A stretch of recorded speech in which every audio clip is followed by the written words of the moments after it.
Je vais vous laisser écouter une vidéo. Alors, je peux pas vous montrer les gens parce que c'est des gens de télévision. Donc, YouTube, ça va me dire droit d'auteur.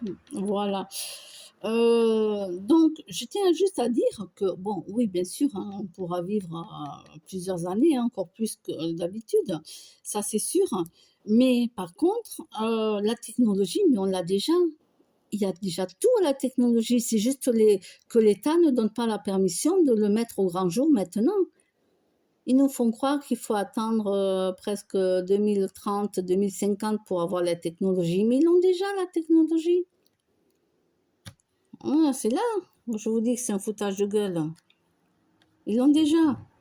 Allez, je vous laisse écouter.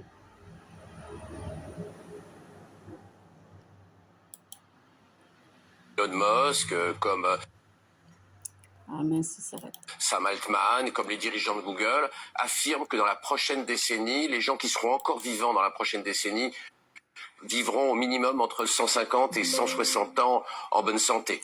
C'est le cas d'Elon Musk qui ne cesse d'affirmer qu'une espérance de vie de plus de 160 ans sera commune et sera possible dès les années 2032-2035.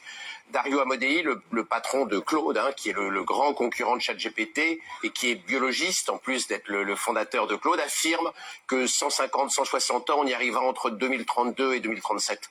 Quant à Demis Hassabis, qui est prix Nobel de chimie et qui est le patron de toutes les intelligences artificielles chez Google, il affirme que grâce à la super intelligence artificielle qui est maintenant proche, entre 2035 et 2040, on va guérir toutes les maladies humaines, tous les cancers, toutes les maladies génétiques, et que avant 2040, la super intelligence artificielle pourra rajeunir nos cellules, rajeunir nos organes et rajeunir nos corps, parce que possèdent entre 100 et 1000 milliards chacun.